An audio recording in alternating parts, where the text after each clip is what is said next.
다크나이트 트롤리지 두 번째 작품이자 조커 신드롬을 만들어낸 다크나이트, 배트맨 기반으로 최고의 흥행을 만들어낸 이 작품에는 저주가 존재한다고 한다.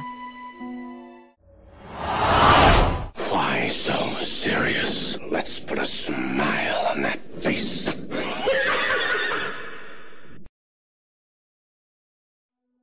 배트맨 시리즈에서 배트맨의 별명인 다크나이트, 크리스토퍼 놀란 감독은 2008년 이 별명을 영화의 제목으로 전격 결정하며 시리즈의 두 번째 작품을 개봉했습니다.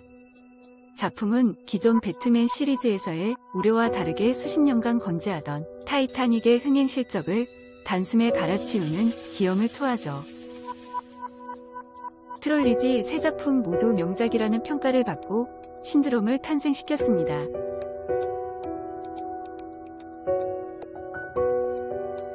그런 흥행을 신이 질투했을까요? 첫 번째 저주는 2007년 다크나이트 촬영장에서 시작되었습니다. 트랙에서 자동차 추격신을 촬영하기 위해 스태프들이 촬영 동선을 확인하던 중 차량이 나무와 정면 충돌하는 사고가 나게 됩니다. 2001년부터 툼레이디, 블랙 호크다운, 배트맨 비긴즈의 특수 효과를 담당하던 코니웨이 클리프가 그 자리에서 사망하게 됩니다. 현장은 그야말로 충격에 휩싸였고 전문가 중에 전문가이던 클리프 감독이 어이없이 사고로 사망한 데에 의문이 남게 됩니다. 당시 사고의 결론 또한 클리프 감독의 부주의로 결론이 나게 되었는데 앞서 말한 대로 클리프 감독은 전문가 중에 전문가였고 촬영이 아닌 동선 체크 중 사망했다는 게 쉽게 납득이 가지 않았습니다.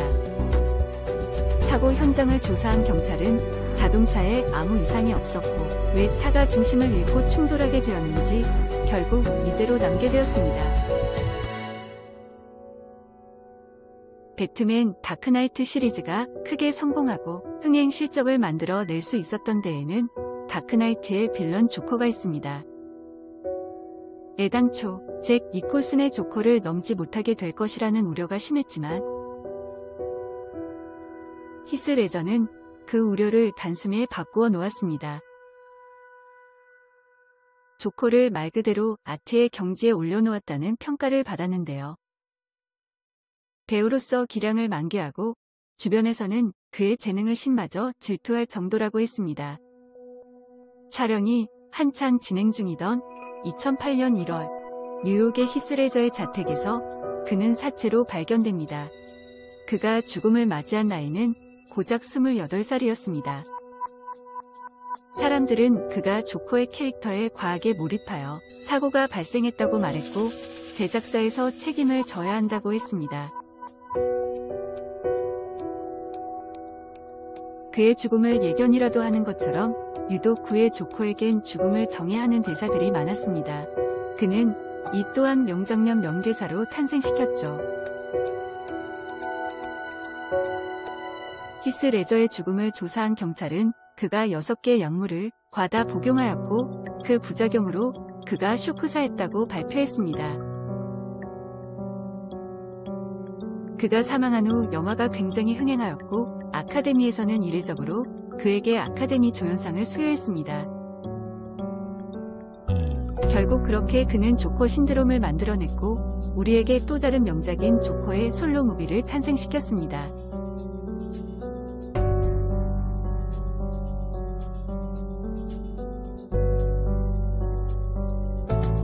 평소 온화한 이미지와 작품에서의 모습은 배우 모건 프리먼의 성공으로 이어졌습니다. 그는 다크나이트 시리즈에서 배트맨의 조력자 미스터 폭스로 출연했는데요. 2008년 8월 모건 프리먼은 집 근처에서 교통사고를 당하게 됩니다. 갈비뼈 골절과 무릎에 심각한 부상을 입은 모건 프리먼은 3일에 걸쳐 대수술을 받게 됩니다. 하지만 문제는 그의 부상이 아니었습니다. 다른 문제가 크게 보도되었는데요.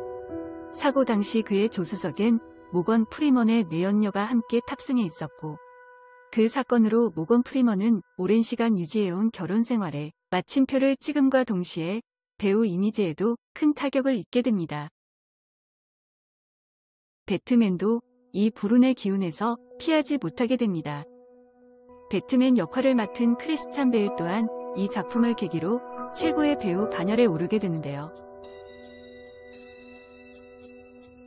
전작인 배트맨 비긴즈에서 성공적으로 배트맨을 리부트했다고 평가받던 크리스찬 베일은 런던에서의 시사회 준비가 한창이던 때에 돌연 경찰 조사를 받게 되었다는 뉴스가 보도되게 됩니다. 그가 경찰 조사를 받게 된 이유는 그가 그의 어머니와 친누나를 폭행했다는 이유에서였습니다. 그가 폭행에까지 이르게 된 이유는 바로 돈 문제였습니다. 사람들은 사람들을 지켜주던 배트맨이 가족들은 지키지 못한다고 손가락질했지만 그는 이후 재판을 통하여 무죄 판결을 받았습니다. 가족들과 화목한 모습들도 공개하였지만 괴짜 배우라는 낙인과 함께 찜찜함이 남게 되었습니다. 그는 이후 배트맨 다크나이트 라이즈 이후 더 이상 배트맨 역할을 맡지 않겠다고 선언했습니다.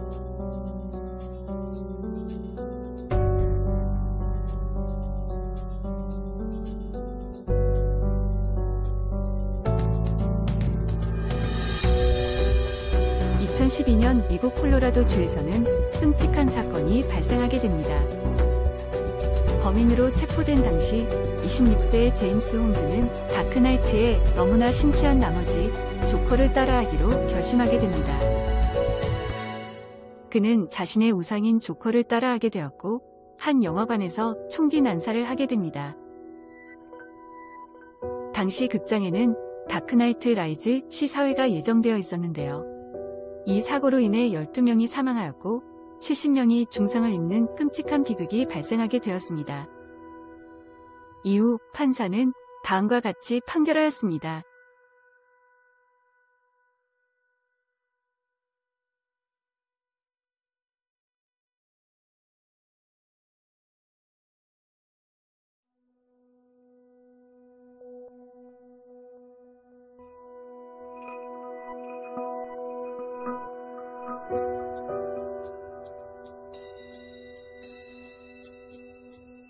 조커 신드롬은 미국에서 결국 심각한 부작용까지 낳게 되었는데요.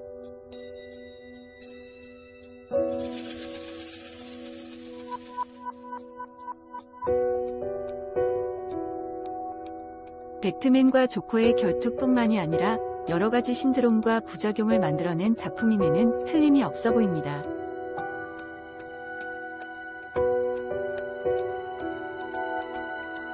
하지만 많은 사람들은 앞서 전해드린 저주들이 그저 음모론자들에 의한 루머일 뿐이라고 말합니다.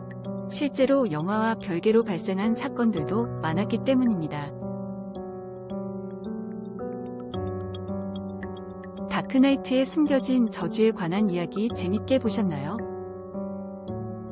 구독과 좋아요 부탁드립니다.